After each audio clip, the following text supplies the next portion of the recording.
दोस्तों नमस्कार। दोस्तों रोज की तरह सिंपलीफिकेशन की एक और एक्सरसाइज, जैसा कि आप सवाल देख रहे हैं ऐसे सवाल हमने पहले भी किए हैं। सिंपलीफिकेशन एक वाइड चैप्टर है, इसमें अलग अलग टाइप के सवाल आते हैं, चाहे उसमें वेरिएबल हो, इक्वेशंस हो, कैलकुलेशंस हो। तो हम ये 6th एक्सरसाइज कर रहे हैं, ऐसी और भी एक्सरसाइज हम करेंगे आगे। इसमें देखिए हमें क्या दिया है। इसमें हमें दिया है इन्होंने कि ए बी सी 3 वेरिएबल दिए हुए हैं आपको। उसके बाद पूछा है ए प्लस बी प्लस सी बटे सी क्या होगा। अब इसमें ए बी सी क्लियरली मान नहीं दिया हुआ, ठीक है। ए बटा 3 बराबर बी बटा 4 बराबर सी बटा 7 ऐसे दिया हुआ है। इसका मान निकालना है। दोस्तों दो तरीके हो सकते हैं इसका। सबसे आसान तरीका तो मैं ये बताऊंगा कि इसको आप अलग अलग लिख सकते हो। जैसे ए के बटे में सी अलग कर दो, प्लस बी बटे सी अलग कर दो, प्लस सी बटे सी 1 हो जाएगा, ठीक है। ये सी बटे सी ऐसे आप इसको लिख सकते हो। अगर आप इसका दोबारा अगर आप एलसीएम लो सी, तो वापस वैसे ही आ जाएगा ए प्लस बी प्लस सी बटे सी, ठीक है। अब ए बटा सी प्लस बी बटे सी इसका मान आपको चाहिए, इसका मान यहां से मिल जाएगा। ए बटा सी का इससे मिलेगा। आप क्या करो, ए बटा 3 बराबर सी बटा 7, इसमें सी इसके नीचे ले आओ, ए बटा सी हो गया और 3 इधर ऊपर चला जाएगा, 3 बटे 7, ठीक है। तो यहाँ पे रख दो ए बटा सी का मान 3 बटे 7। बी बटा सी का चाहिए तो आपको इससे मिल जाएगा। कैसे मिलेगा, बी के बटे में ये सी नीचे ले आओ, बी बटा सी हो जाएगा और 4 ऊपर चला जाएगा इधर। यानी कि जो निकालना है वो एक तरफ कर लो, जो नहीं निकालना वो दूसरी तरफ कर दो। ये 4 बटे 7 यहाँ पे रख दो, ठीक है। तो क्या आ गया आपका, इसमें 7 एलसीएम आएगा, 3 जमा 4 7 हो जाएगा। तो यानी कि ये हो जाएगा 7 बटे 7, इसका और इसका जोड़, प्लस 1, ये कट के 1 हो गया, 1 प्लस 1 2। तो बहुत ही आसान सवाल है दोस्तों। इसमें दो स्टेप करने हैं आपने। एक तो ये अलग अलग कर दो, ए बटा सी जमा बी बटा सी जमा सी बटा सी, अलग अलग है इनको। ये देखते ही आपको पता लग जाना चाहिए ऐसे अलग अलग करना, वरना मुश्किल हो जाएगा। अब ए बटा सी और बी बटा सी का मान यहाँ से निकाल लो। पहला और तीसरा इससे ए बटा सी का आ जाएगा और दूसरे और तीसरे से बी बटा सी का आ जाएगा। अब हम चलते हैं नेक्स्ट सवाल पे। इसमें क्या दिया है आपको, x में x वेरिएबल है एक तो, और एक p वेरिएबल है आपके पास। उसके अलावा कांस्टेंट है 5 है 7 है, ये न्यूमेरिकल्स हैं। p का मान आपको ज्ञात करना है। ये सवाल देखिए, ये x स्क्वायर जमा p, यहाँ पे तो x भी साथ में है तो p का मान निकाल नहीं सकते ना, इससे कुछ हो सकता। क्यों, इधर x है इधर p है। आप अगर x को एक तरफ भी कर लो तो इधर p जमा 7 बच जाएगा। अगर ऐसा सवाल होता ना, कई बार हम 2x जमा 7 बराबर 15 होता है, तो हम इसको इधर भेज देते हैं, x का मान आ जाता है। पर यहाँ पे दो वेरिएबल है, x भी है और p भी है, तो नहीं निकलेगा। इससे अच्छा है कि आप इसको ले लो, फर्स्ट और थर्ड को। इसमें क्या है, 3x प्लस 7 बराबर 7x प्लस 5 है। अब x एक तरफ कर लो और बिना x वाले एक तरफ कर लो। ये इधर जाए घट जाएगा, 3x माइनस 7x, और इधर ये 5 माइनस 7, ये माइनस का 4x बराबर ये माइनस का 2, ये कट गया। ये 4 इसके नीचे चला जाएगा, x बराबर क्या आ जाएगा 2 बटे 4, यानी कि 1 बटा 2। अब हम इसका मान निकाल सकते हैं p का। कैसे, आप चाहे पहली और दूसरी समीकरण को ले लो, चाहे दूसरी और तीसरी समीकरण को ले लो, ठीक है। और आपने क्या करना है, सिर्फ x का मान रखना है। कैसे, जैसे ये एक्स स्क्वायर प्लस p था और ये 7x प्लस 5 था। पहले हमें x पता नहीं था, x भी निकालना और p भी निकालना, दो आप नहीं निकाल सकते इससे। अब x हमें पता है, वो मान रख दोगे तो सिर्फ p बच जाएगा हमारे पास, वो निकल जाएगा। फिर x का मान रखोगे 1 बटा 2, इसके अंदर रखोगे यहाँ पे 1 बटा 2, इसका स्क्वायर 1 बटा 4 हो जाएगा, जमा p 7 इंटू में x की जगह 1 बटा 2 और ये प्लस में 5 है। तो p बराबर क्या आ जाएगा, इसको उस तरफ भेज दो। ये तो हो गया आपका 7 एकम 7 बटे 2 जमा 5 और माइनस 1 बटा 4। अब इसका जोड़ घटा कैसे करेंगे दोस्तों, आप एलसीएम लेते हो, 2 दूनी 4 7 दूनी 14, 5 के 20, नीचे कुछ नहीं है तो, और 4 एकम 4, 20 और 14 34 में से गए 33 बटे 4। ये मिश्रित भिन्न है, चाहो तो 4 या 32 और 1 33 ऐसे आप लिख सकते हो, ठीक है, इसको तोड़ के मिश्रित भिन्न में। तो क्या करना है आपने, पहला स्टेप, ये जो 2x वाली इक्वेशन है ये सरल इक्वेशन है एक तरह से आप कह दो तो। इसमें भी x है इसमें भी x है और कुछ नहीं है। दूसरी में p भी x भी, अभी ये कम्प्लेक्स है, इसको मत छेड़ो। पहली और तीसरी को देखो, उससे x का मान निकालो, वो ये आएगा।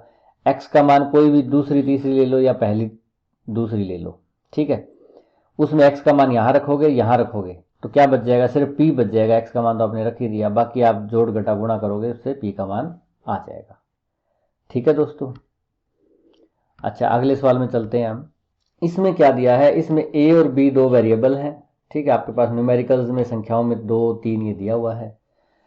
आपको ए और बी में एक इक्वेशन दी है ये वाली, और आपको इसका मान निकालना है, ठीक है। जब तक आपको ए या बी का मान ना पता हो या कुछ ऐसा पता ना हो, आप नहीं निकाल सकते, ठीक है ना। यहाँ पे कुछ भी इससे क्या निकाल सकते हो आप, एक तो क्या करो कि इसको उधर गुणा में भेज दो, ये वाली, ये भाग में है ना, उधर गुणा में भेज दो। क्या हो जाएगा हमारे पास, थोड़ी सी सरल हो जाएगी इक्वेशन। ये हो जाएगा 3a और 3 चौके 12b, ठीक है दोस्तों। अब इसमें कुछ अंदाजा लग रहा है आपको, ए वाले मैं एक तरफ कर लेता हूँ, बी वाले एक तरफ कर लेता हूँ, तो थोड़ी और आसान दिखेगी। अब इससे हमें आसान दिख रही है ऊपर वाली से नीचे वाली, इसको और आसान बनाते हैं। 2a माइनस 3a बराबर 12b minus 11, 12b minus b, ठीक है। तो ये आ गया आपका माइनस का a बराबर 11b। अगर मैं माइनस को उधर भेज दूं तो ये हो जाएगा a बराबर माइनस का 11b। यानी कि एक तरह से हमने a का मान निकाल लिया, चाहे वो बेशक हमने b की टर्म में ही निकाला है। जैसे a का मान ऐसे नहीं है 5, a का मान 7 आ गया हो, b में निकाला है, पर निकाला तो है ना। अब कम से कम हम a का मान पुटअप तो कर सकते हैं ना, a का मान माइनस 11 भी रख दो, किसमें, इसमें जो निकालनी है। तो उससे क्या होगा, a की जगह माइनस का 11b प्लस b बटे a की जगह माइनस का 11b प्लस में 2b। अब सारा सवाल b में हो गया, ऊपर क्या हो गया, माइनस का 10b बच जाएगा। क्यों, माइनस वाले ज़्यादा हैं, तो ये माइनस वाले 11 हैं, प्लस वाले 1 है, तो माइनस के 10 बचेंगे। इसमें भी माइनस के ज़्यादा हैं, 11 और 2, तो 9 बचेंगे, माइनस के 9b। माइनस से माइनस कट गया, b से b कट गया, 10/9, ये आपका उत्तर आ गया। आसान है ना दोस्तों। करना क्या है, आपको ये निकालना था, इसको एक बार भूल जाओ, ना आपको ए पता है ना बी पता है ना आपको रिलेशन पता। जैसे ए और बी से दुगुना हो, आपको ये कह दिया जाए कि ए बी से दुगुना है, तो आप ये लिख दोगे ए की जगह 2b, ठीक है, जमा b बटे ए की जगह 2b और जमा 2b। अब भी आपका मान आ जाएगा इनका जोड़ करके b काट के।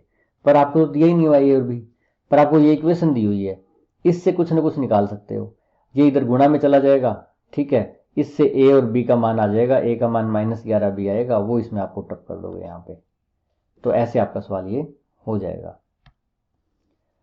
इस सवाल में देखो दोस्तों क्या कर सकते हैं हम, आपको इसकी और इसकी, ये दो संख्याओं की गुणा इसके और इसके बराबर दी हुई है, ठीक है। तो आपको बताना है कि कौन सा ऑप्शन आएगा इनमें से। 4 ऑप्शन दिए हुए हैं यहाँ पे, ए बी सी और डी, ठीक है दोस्तों। यानी कि वेरिएबल्स हैं इसमें, दो संख्याएं ये हैं, ठीक है, ए बी और सी डी में, और 2 इधर ये हैं। एक तो तरीका ये हो सकता है कि आप इसकी गुणा करो, इसकी गुणा करो, दोनों बराबर में है। कुछ संख्याएं आप इधर ला सकते हो, कुछ संख्या आप उधर ले जा सकते हो, यानी कि ए बी वाली इधर रख ली, सी डी वाली इधर रख ली, जैसे भी, और उससे आपका कुछ ना कुछ सवाल हल हो जाएगा। एक तरीका तो ये है, क्यों, ब्रैकेट का मतलब गुणा ही तो होता है, सिंपल, तो आपको गुणा करनी है वो कर सकते हो, उस तरीके से सवाल आपका हो जाएगा। दूसरा तरीका क्या है दोस्तों, एक रूल होता था कंपोनेंडो एंड डिविडेंडो, ठीक है। कंपोनेंडो एंड डिविडेंडो रूल आपने 10वीं में पढ़ा होगा, 10th क्लास में, और जो हिंदी मीडियम के बच्चे हैं उन्होंने शायद ये पढ़ा होगा योगांतरानुपात, योगांतरानुपात, योग हो, अंतर हो, अनुपात हो, ठीक है। इस रूल से इस सवाल को हम बहुत ही आसानी से कर सकते हैं। योगांतरानुपात, आपने रेशियो का चैप्टर अगर पढ़ा हो अनुपात का, तो उसमें भी दिया होता, क्या दिया होता था कि अगर मान लो x बट्टे वाई बराबर 5 है, 5 बट्टे मान लो 3 लगा लो, या 5 बट्टे 1 लगा लो, 5 है तो, अगर ऐसा आपको दिया हो तो योगांतरानुपात क्या कहता है कि आप योग कर दो x जमा वाई, नीचे से ऊपर वाले का, ठीक है, अनुपात का। x बट्टे वाई क्या होता है, x अनुपात वाई तो होता है दोस्तों, अनुपात को आप x बट्टे वाई लिख सकते हो। तो इस अनुपात का योग कर दो और नीचे क्या कर दो, अंतर कर दो, योग और अंतर, अंतर ये x माइनस वाई हो गया, और इसके सामने ये हो जाएगा 5 जमा 3, ये योग हो गया, और अनुपात में नीचे क्या हो जाएगा, अंतर 5 माइनस 3, ऐसे लिख सकते हो आप, जिसको कहते हैं योगांतरानुपात। भी कोई संख्या अगर अनुपात में दी हुई है ना, तो इसको आप योगांतरानुपात में लिख सकते हो, अनुपात को, योग ऊपर योग नीचे अंतर, ऊपर योग नीचे अंतर, ऐसे। तो आप x बटे वाई बराबर 5 बटे 3 आए, उसको ऐसे लिख सकते हो, x प्लस वाई बटे x माइनस वाई, 5 प्लस 3 बटे 5 माइनस 3। या अगर आप उल्टा कर सकते हो, अगर आपको ऐसे दिया हुआ है x प्लस वाई बटे x माइनस वाई बराबर 5 जमा 3 5 माइनस 3, तो आपको सेम जोड़ में है और सेम ही घटा में है, तो उसको ये ऐसे लिख सकते हो x बटे वाई।